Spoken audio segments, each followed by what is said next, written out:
Good morning बेटा। कल हम लोगों ने कॉम्बिनेशन ऑफ सेल्स पढ़ा था, समझ में आ गया होगा। थोड़ा सा लास्ट वाला जो पैरेलल कॉम्बिनेशन था वहाँ पे थोड़ी सी कैलकुलेशन थी और थोड़ी सी मैथमेटिक्स थी। उम्मीद है आपको समझ में आ गई होगी। चलिए, तो आज हम उसके कुछ एक दो क्वेश्चंस करेंगे। बहुत छोटा सा लेक्चर है, लेकिन देखना पूरा बहुत काम आता है। ये क्वेश्चन सारे पेपर में आए हुए क्वेश्चंस हैं सारे। चलिए, एक सर्किट दिया है आपको, दो सेल दिए गए हैं, 6 वोल्ट 10 वोल्ट, इसकी इंटरनल रेजिस्टेंस 1 ओम, इसकी 2 ओम। एक एक्सटर्नल रेजिस्टर लगा है 2 ओम का, और कह ही रहे हैं find current withdrawn by the circuit. इस सर्किट ने कितनी करंट विड्रॉ की है। मतलब इसका क्या हुआ कि करंट आएगी कहां से, इन दो सेल्स के थ्रू आएगी, और वो करंट कितनी विड्रॉ की, यानी कि इस पूरे सर्किट में जब हम देखेंगे तो ये एक्सटर्नली कौन लगा है, 2 ओम का रेजिस्टर। मतलब इस एक्सटर्नल सर्किट में कितनी करंट है, या फिर मैं बोल सकता हूं कि अगर मैं इसका एक इक्विवेलेंट सर्किट बना लूं क्या बना लूं, इक्विवेलेंट सर्किट बना लूं, तो उस इक्विवेलेंट सर्किट में कितनी करंट होगी ये पूछा गया है। मुद्दे की बात समझिए, आप क्या करना है कि इसका इक्विवेलेंट सर्किट बना लें तो उसमें कितनी करंट होगी। इक्विवेलेंट सर्किट आप जानते हैं क्या बनेगा, इन दोनों सेल्स की जगह एक सेल लग जाएगा, ई इक्विवेलेंट, और उसकी रेजिस्टेंस कितनी होगी, आर इक्विवेलेंट, और ये रहा आपका एक्सटर्नल रेजिस्टर आर। और इसमें करंट पूछी गई है तो आपको वो करंट निकालनी है बस। और शायद कल के लेक्चर से आपको एक बात पता होगी कि करंट क्या होती है, I is equal to E equivalent upon R plus R equivalent, यही रहती है। यानी कि आपको ई इक्विवेलेंट की वैल्यू चाहिए और आर इक्विवेलेंट की वैल्यू चाहिए। कॉम्बिनेशन कौन सा है ये सेल्स का, ये कॉम्बिनेशन है पैरेलल कॉम्बिनेशन। पैरेलल कॉम्बिनेशन है तो हम ई इक्विवेलेंट और आर इक्विवेलेंट निकालना जानते थे। कल हमने एक फॉर्मूला सीखा था, E equivalent upon R equivalent is equals to E1 upon R1 plus E2 upon R2, यही सीखा था। और अगर n 3 सेल होते तो तीसरा और लग जाता। इस तरीके से जनरल फॉर्मूला बनाया था हम लोगों ने कल। तो अगर E इक्विवेलेंट की बात है, गोल्डन फॉर्मूला बन जाएगा। अगर E इक्विवेलेंट की बात करें तो R इक्विवेलेंट इधर चिपक जाएगा जाके, देखना ध्यान से, यहां से R इक्विवेलेंट हटा, कहां चिपक गया, इस तरफ चिपक गया। तो ये रही हमारे पास एक जनरल फॉर्म। वैल्यू पता है आपको, E1 की भी R1 की भी वैल्यू रखते जाइएगा। E equivalent is equal to, E1 की वैल्यू है 6 वोल्ट अपॉन R1 की वैल्यू कितनी है 1 ओम प्लस 10 वोल्ट अपॉन 2 ओम इनटू R इक्विवेलेंट। अब R इक्विवेलेंट की बात करना जरा, R इक्विवेलेंट पैरेलल कॉम्बिनेशन में क्या होती थी, 1 upon R equivalent equals to 1 upon R1 plus 1 upon R2। शायद याद होगा 1 अपॉन R इक्विवेलेंट क्या थी अपने पास, 1 upon R1 plus 1 upon R2, यही थी। तो R इक्विवेलेंट दो रेजिस्टर्स के लिए क्या हो गई, R1 R2 upon R1 plus R2। Value रख दीजिएगा, प्रोडक्ट अपॉन सम यानी कि 2 अपॉन सम यानी कि 3, ये हो गई आपकी R इक्विवेलेंट। अरे ये समझ में आया, R इक्विवेलेंट यही तो थी हमारे पास पैरेलल कॉम्बिनेशन के लिए। सॉल्व कर सकते हैं इसको आप। देखिए ये हो गया 5, 6 और 5 11, दैट इज 11 इंटू 2/3 यानी कि 22/3 वोल्ट हो गया आपका E इक्विवेलेंट। R इक्विवेलेंट आपको पता है कितना है, 2/3 है। क्या यहां पर रख सकते हैं, क्या यहां पर रख सकते हैं, उम्मीद है रख सकते हैं। आप कहीं से आप ये लास्ट में इतना छोड़ क्यों देते हैं, चलिए मैं कर देता हूं। पहले इतनी बात सीख ली आपने, वैल्यू पता चल गई कितनी आई, मैं यहां रख दे रहा हूं।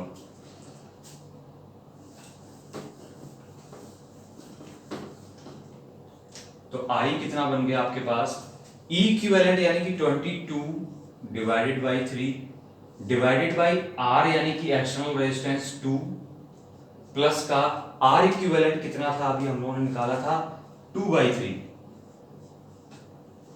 एलसीएम लेके सॉल्व कर लीजिएगा। 22/3 डिवाइडेड बाई, यहां पर एलसीएम 3 आया, 6 + 2 यानी कि 8/3, 3 से 3 कैंसिल, तो आई की वैल्यू आ गई आपके पास 22/8। थोड़ा सा और छोटा हो जाएगा, ये 2 से कट जाएगा, आप काट सकते हैं इसको 11/4 एम्पियर, है ना आसान। Current withdrawn by the circuit का मतलब हुआ कि एक्सटर्नल रेजिस्टर यानी कि इसके इक्विवेलेंट सर्किट में कितनी करंट होगी, वो हमने पैरेलल कॉम्बिनेशन। आप इसको क्या किसी और तरीके से निकाल सकते थे, क्या केवीएल के थ्रू निकाल सकते थे, किरचॉफ लॉ के थ्रू क्या करते। मतलब क्या था हमारा मोटा मोटा कि हमें इस रजिस्टर में करंट चाहिए, इस रजिस्टर में करंट चाहिए, तो हम क्या करते, किसी एक सेल से करंट स्टार्ट करते, बड़े वाले से करंट का डिस्ट्रीब्यूशन करते। आई मान लो यहां से स्टार्ट हुआ, I1 इधर आया तो I - I1 इधर चल गया, तो हमें I1 की वैल्यू निकाल लेनी थी, तो वहां पर दो इक्वेशन बनती। क्या मुश्किल काम हो जाता है इसके कंपैरिजन में, होता है या नहीं होता। दो इक्वेशन बनाते, दो लूप लेते, उसके बाद उनको सॉल्व करते, फिर वैल्यू निकालते, तब यहां रखते, बताते इतनी वैल्यू आई है। तो काम वही हो रहा है, बस उसको हम इजीली कर पा रहे हैं। एक और क्वेश्चन देखिएगा ऐसा, फिर एक नए टाइप का क्वेश्चन बताऊंगा, हटा रहा हूं सब।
क्वेश्चन वही है, find current withdrawn by the circuit.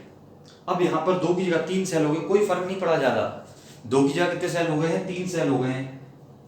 क्या मैं ये आपको होमवर्क में दे दूं, होमवर्क में चलेगा। चलिए मैं थोड़ी सी हिंट दूंगा, फिर बाकी आपको होमवर्क में दे देता हूं। आपको करना क्या है, फिर से करंट निकालनी है, तो यही गोल्डन फॉर्मूला है इसका। इक्विवेलेंट सर्किट ये हो गया, इक्विवेलेंट सर्किट में करंट निकालनी थी, तो अब मैंने क्या कर दिया, जल्दी से देखना एक बार, बहुत फटाफट से एक बार। फॉर्मूला करंट का यही बना, let it be equation number first. अब ई इक्विवेलेंट निकालना है। ई इक्विवेलेंट का फॉर्मूला मैंने अभी अभी आपको सिखाया, golden formula. E equivalent is equals to E1/R1 plus E2/R2। अब यहां पर तीन सेल हैं, E3/R3 और मल्टीप्लाइड बाई R इक्विवेलेंट, देख लेना, मल्टीप्लाई बाई R इक्विवेलेंट। अब ध्यान से देखना, मैंने कल एक बात सिखाई थी पैरेलल कॉम्बिनेशन में, लास्ट में बहुत ध्यान से सुनना, याद करना वो बात, कि अगर इनके सेम मुखड़े कनेक्टेड हैं तब तो दोनों प्लस प्लस, और अगर ये मुखड़ा पलट गया तो बताया था वो माइनस का कर देते हैं। तो जरा देखना, क्या थर्ड वाले का मुखड़ा पलट गया है, first cell second third, third वाले का मुखड़ा इन दोनों से अलग है, तो इसको हम कैसा ले लेंगे, नेगेटिव का ले लेंगे। बात सीख गए होंगे। तो क्या बना, equivalent is equal to E1/R1 यानी कि 1/1 प्लस E2/R2 यानी कि 2/2, ये तो बड़ी अच्छी बात हो गई। प्लस की जगह अब E3/R3 कितना हो जाएगा, माइनस का 3/2। देखा, E3/R3, लेकिन हुआ किसका, माइनस का, ये रही कहानी। Into R equivalent. अब R इक्विवेलेंट क्या है, ये रही, तीनों की R इक्विवेलेंट निकालनी पड़ेगी, तो 1/R equivalent is equals to 1/R1 1 plus 1/2 plus 1/2। अरे क्या समझ में आई बात, कितना हो गया ये, 2 LCM हो गया, दिख रहा होगा, 2 + 1 + 1 यानी 4/2 यानी कि 2/1, तो R इक्विवेलेंट कितना आ गया, 1/2। अरे दिखाई बात कि नहीं दिखी आपको, R इक्विवेलेंट वैल्यू 1/2 यहां रख दीजिएगा, 1/2 सॉल्व कर लीजिएगा। Equivalent is equal to LCM आया 2, 2 प्लस 2 माइनस 3 1/2, 4 माइनस 3 1/2। तो क्या इक्विवेलेंट की वैल्यू आपको दिख रही है यहां से? 2 2 4 माइनस 3 यानी कि 1/2 इंटू 1/2 यानी 1/4 वोल्ट। ई इक्विवेलेंट निकल आया, आर इक्विवेलेंट निकल आया। कहां चेप देना है? इक्वेशन फर्स्ट में चेप देना है और आपका क्वेश्चन सॉल्व हो गया। है ना आसान? अगर इसमें बताता तो आपको अब 3 अननोन हो जाते। अगर केवीएल से सॉल्व करते कितने अननोन होते? 3 अननोन होते। 3 इक्वेशन बनाते, 3 लूप लेते, सॉल्व करते, मुश्किल बढ़ जाती। तो इसलिए हमने इसको कैसे सॉल्व कर लिया? किससे सॉल्व कर लिया? कॉम्बिनेशन ऑफ सेल से। बड़ा आसान होता है ये। अगर आपको चीजें समझ में आ रही हैं तो करिएगा। और हाँ, एक होमवर्क सुनिएगा। एक तो होमवर्क ये हो गया आपका पहला, आई की वैल्यू निकाल देनी है। ये क्या होमवर्क क्या हुआ? ये तो कैलकुलेशन हुई। दूसरा होमवर्क, एक मैंने बहुत दिन हो गए मुझे एक होमवर्क दिए हुए, आप लोगों ने रिस्पॉन्स नहीं दिया। वो क्या था? हमने आपको दिया था कि जो आपका सेकंड चैप्टर का चैप्टर बूस्टर प्रोवाइड किया था मैंने आपको, chapter booster of second chapter, वो आपने डाउनलोड करना है, सॉल्व करना है, सॉल्व करके मुझे भेजना है। कहां मिलेगा? टेलीग्राम के चैनल पे पड़ा हुआ है। ठीक है, कहां पड़ा हुआ है? टेलीग्राम के चैनल पर। तो 1 सेकेंड होल्ड करते हैं अभी। हाँ चलिए, तो होमवर्क पता चल गया आपको अपना। अब एक और टाइप का क्वेश्चन करने जा रहे हैं।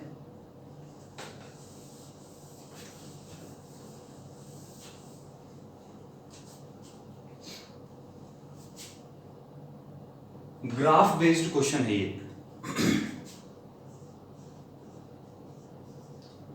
Graph between terminal potential and current. Terminal potential यानी कि V वर्सेस I। अब ये ध्यान रखना, V वर्सेस I का ग्राफ है, आप इसके बारे में जान चुके हैं, लेकिन ये V कौन सा है? टर्मिनल पोटेंशियल है। तो टर्मिनल पोटेंशियल और करंट के बीच में एक रिलेशन हम जानते हैं, आप में सब जानते होंगे।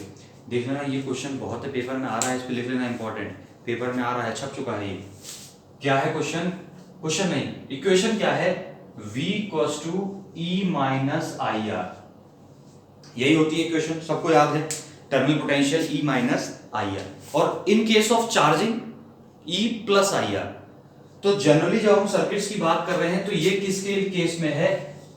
डिस्चार्जिंग के केस में, और यही आपके पास पेपर में आता भी है। अब मुझे ग्राफ बनाना है V और I के बीच में।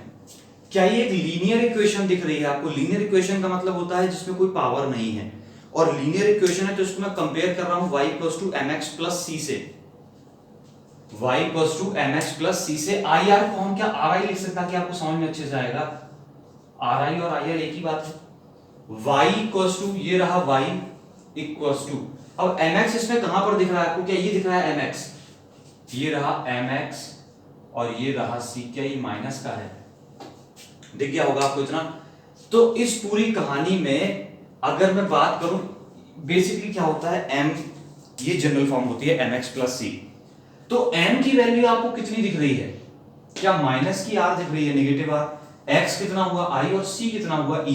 c का मतलब क्या था? ये एक बहुत जरूरी बात बता रहा हूं, क्वेश्चन एक लाइन में सॉल्व होगा, एक लाइन में सॉल्व होगा। जरा ध्यान से सुनना कि C क्या होता था? इंटरसेप्ट होता था, y एक्सिस। फॉर एग्जांपल ये कोई ग्राफ है, तो ये इस ग्राफ ने इसको कहां पर काटा? y एक्सिस को। ये वाली जो डिस्टेंस इसको C बोलते थे अपन। इतनी बात बेसिकली 10th क्लास में सीख लेते हैं बच्चे, 9th या 10th में। तो ये होता था C अपना। अब बात करते हैं, अगर ये ग्राफ ऊपर चढ़ रहा है, अगर ये ग्राफ ऊपर की तरफ जा रहा है तो इसका स्लोप होता है पॉजिटिव, यानी कि m इसका कैसा है? पॉजिटिव है।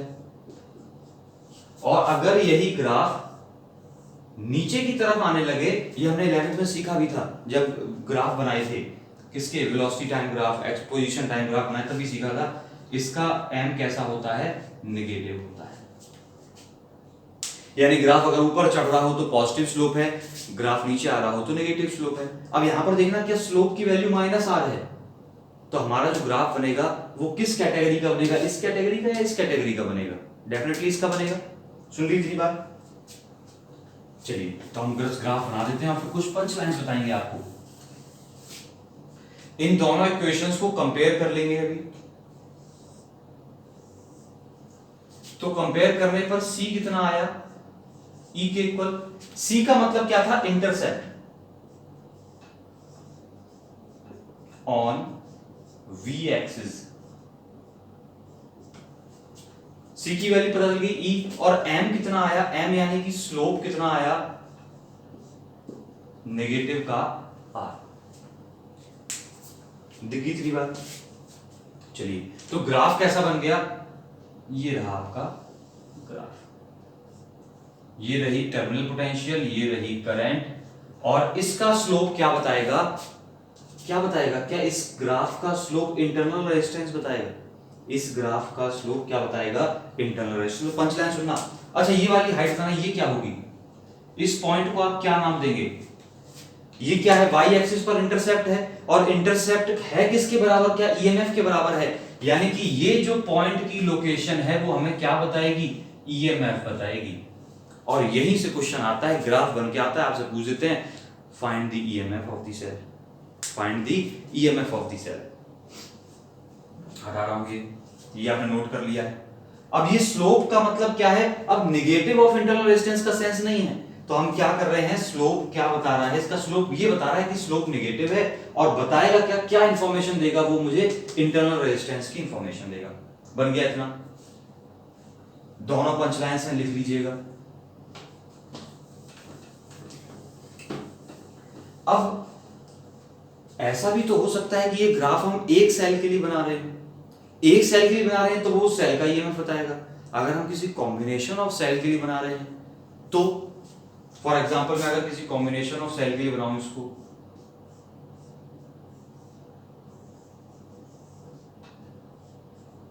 अगर मैं अब कॉम्बिनेशन ऑफ सेल के बनाऊंगा तो इन तीनों का जो इफेक्ट है, कंबाइंड इफेक्ट, इन तीनों का जो कंबाइंड इफेक्ट है वो क्या होगा, इक्विवेलेंट सर्किट बना लेंगे, इक्विवेलेंट सर्किट ये रहा। तो मेरी बात क्या सुनना, पहले तो आपने ये सीख लिया कि सिंगल सेल के लिए, मैं लिख देता हूं, अब ऐसे कंफ्यूजन होगा, ये इतना नोट कर लिया है आपने, मैं लिख देता हूं, for single cell, single cell के लिए मैं दो पॉइंट्स बना रहा हूं ग्राफ पर, एक पॉइंट है ए, एक पॉइंट है बी। तो ए जो पॉइंट है वो क्या बताएगा, ईएमएफ बताएगा। अभी एग्जांपल करेंगे तो बिल्कुल क्लियर होगा। पॉइंट ए जो है वो क्या बताएगा, ईएमएफ की वैल्यू बताएगा, और स्लोप इस ग्राफ का क्या बताएगा, स्लोप कैसे निकालते थे, tan theta perpendicular upon base, यही बात है ना। स्लोप क्या बताएगा, इंटरनल रेजिस्टेंस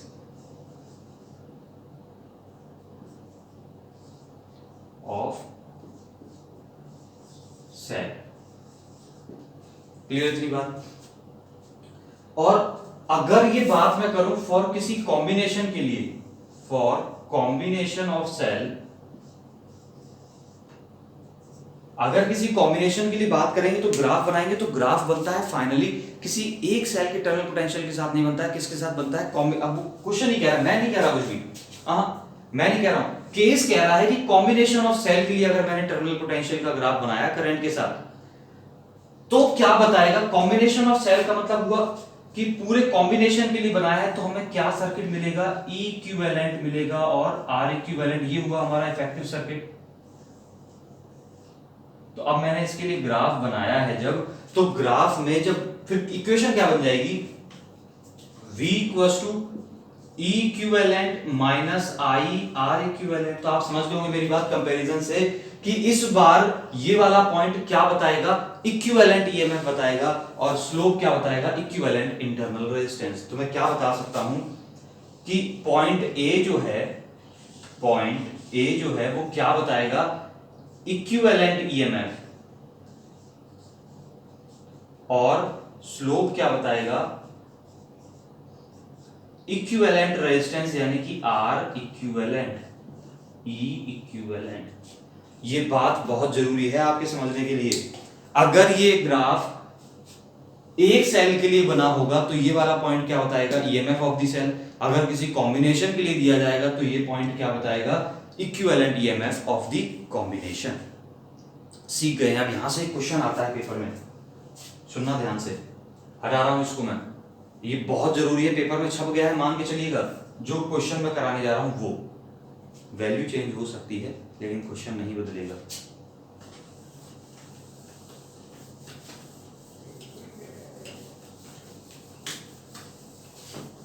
सीख गए ना इतनी बात। तो क्वेश्चन लिखिएगा, इसी ग्राफ से बेस्ड क्वेश्चन है, graph between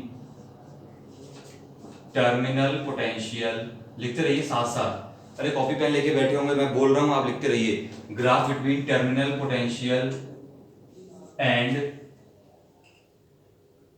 terminal potential of combination of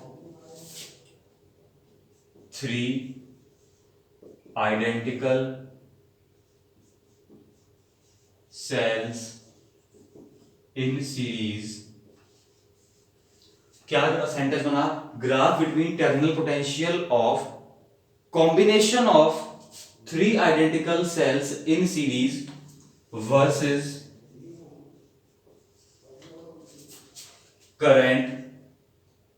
current को आई लिख देंगे, चलो करंट लिख देते हैं, पूरा लिख रहे हैं तो, वर्सेस करंट इज शोन। वो दिया गया है, फाइंड क्या करना है, find EMF of each cell and सीधा लिखते find EMF and internal resistance, चलिए अलग लिख दिया, internal resistance of each cell. Solution से पहले ग्राफ दे दें आपको, क्या दिया गया है, ये ग्राफ दिया गया है टर्मिनल पोटेंशियल और करंट के बीच में इस तरीके से। यहां पर वैल्यू लिखी है 6 वोल्ट, यहां पर वैल्यू लिखी है 1 एंपियर। क्वेश्चन सुन लिया आपने, ये ग्राफ है, इस पॉइंट की वैल्यू लिखी है 6 वोल्ट, इसकी वैल्यू लिखी है 1 एंपियर, और आपसे पूछा गया है एक सेल का ईएमएफ, हर सेल का ईएमएफ बताना है। अब क्वेश्चन में एक बार पढ़ दूंगा आपके सामने क्या है। ग्राफ किसके किसके बीच का बना है, टर्मिनल पोटेंशियल का बना है और करंट का बना है। टर्मिनल पोटेंशियल किसका, कि 3 सेल्स के कॉम्बिनेशन का, वो भी कौन सा, 3 identical sales in series. 3 identical sales हैं और वो सीरीज में लगे हैं, क्लियर इतनी बात। और सीरीज में लगे होने के बाद उनका ग्राफ बन गया टर्मिनल पोटेंशियल का, किसके साथ, ये रहा। तो हमने एक बात सीखी है कि ये वाला पॉइंट जो है वो क्या बताता है, इक्विवेलेंट ईएमएफ। तो हम इसको लिखेंगे कैसे, मैं आपको लिखने नहीं देता क्योंकि पेपर में आ रहा है, तो कैसे लिखना है वो बता दूं। वी नो दैट, कितना अच्छा लगा, पहली लाइन में अच्छा लग गया, कहेगा होशियार बच्चा है। We know that the Y या वी इंटरसेप्ट of टर्मिनल, और लिखते रहा, terminal potential versus current graph gives equivalent EMF. क्या देता है, इक्विवेलेंट ईएमएफ देता है। ये बात मुझे पता है, ये बात आप लिख देंगे, बात खत्म हो गई। तो आप क्या बताएंगे आप, अच्छा बताना जरा, तो हमारे पास इक्विवेलेंट ईएमएफ हो कितनी गई है, क्या 6 वोल्ट हो गई है, तो हमें पता क्या चल गया, इक्विवेलेंट कितना हो गया है, 6 वोल्ट हो गया है। किसका इक्विवेलेंट था, 3 आइडेंटिकल सेल्स थे सीरीज में, और मैंने आपको बताया था कि सीरीज कॉम्बिनेशन में इक्विवेलेंट ईएमएफ क्या होता है, E1 plus E2 plus E3, यही होता था। और n के आइडेंटिकल सेल्स के लिए क्या होता था, n ही। अरे याद है कल का लेक्चर की नहीं है? 3 आइडेंटिकल सेल्स के लिए क्या हो जाएगा, n ही जनरल फॉर्मूला था सीरीज के लिए, तो क्या हो जाएगा, क्या 3e हो जाएगा? नहीं समझ में आई बात? इक्विवेलेंट सीरीज में क्या होता है, E1 plus E2 plus E3। तीनों आइडेंटिकल हैं तो E3 E2 और E1 सबकी वैल्यू कैसी है, सेम है मतलब E तो कितनी हो गई है, क्या 3e हो गई है, ये लिख दिया मैंने 3e is equal to 6 volt. तो E की वैल्यू कितनी आ गई, 2 वोल्ट, यानी कि EMF कितना है, एक सेल का 2 वोल्ट है। सीखे बात? चलिए बहुत अच्छी बात सीख गए। तो अब इंटरनल रेजिस्टेंस निकालनी है। इंटरनल रेजिस्टेंस का मतलब क्या था भाई, स्लोप निकाल लो इसका, स्लोप यानी कि perpendicular upon base, tan theta निकाल लेते हैं। तो हम बात करेंगे सेकेंड पार्ट यानी कि internal resistance R is equal to, बात सुनना ध्यान से, ये जो स्लोप निकलेगा वो क्या बताएगा, इक्विवेलेंट रेजिस्टेंस बताएगा, यानी कि R इक्विवेलेंट की वैल्यू क्या हो गई, tan थीटा यानी कि परपेंडिकुलर अपॉन बेस, ये रहा थीटा अगर मेरे पास, तो परपेंडिकुलर है 6, बेस कितना है 1, कितना हुआ, स्लोप के इक्वल होता है, और स्लोप यानी कि 6/1 यानी कि 6 ओम। ये क्या आ गई है, R इक्विवेलेंट आ गई है। और 3 सेल्स थे सीरीज में, रेजिस्टेंस क्या होती थी equivalent, R1 plus R2 plus R3, यही थी।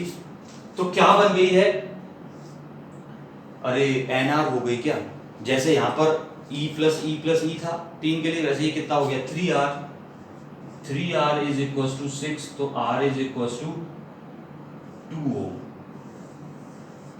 क्या बात पता चल गई है? अगर बात पता चल गई है तो जरूर बताइएगा हाँ पता चल गई है। एक बात और बोल दूं, क्वेश्चन में एक होमवर्क में ऐड करना चाहूंगा, यहीं पर छोटा सा एडिशन कर देते हैं। यहां पर आप क्या, आपका होमवर्क ये पहले नोट कर लिया, होमवर्क का क्वेश्चन यहां पर एक सीरीज लिया, क्या कर दिया, पैरेलल। कुछ नहीं चेंज हुआ, बस क्या चेंज हो गया, आपको बताना भी वही कुछ है, और बस यहां पर क्या लगा दिया मैंने, पैरेलल कॉम्बिनेशन। अब आपको क्वेश्चन करना है फिर से, ईच सेल के लिए हमें बताना है। तो आपके आज के 2 होमवर्क तो ये हो गए, तीसरा हो गया चैप्टर बूस्टर का। और एक बात कमेंट करके ये जरूर बताइएगा, चैप्टर बूस्टर का कौन सा क्वेश्चन आपसे नहीं हुआ, चैप्टर बूस्टर का कौन सा क्वेश्चन आपसे नहीं हुआ, और जो नहीं हुआ वो मैं यहाँ पर डिस्कस करूंगा। जिसके सबसे ज्यादा कमेंट होंगे जिस क्वेश्चन के लिए, वो मैं यहाँ पर सॉल्व करूंगा, डिस्कस करूंगा। कहाँ मिलेगा, टेलीग्राम के चैनल पर मिलेगा, physics lovers _Akshay sir. Clear है? ये आपका होमवर्क हो गया। फिर मिलते हैं अगले लेक्चर में।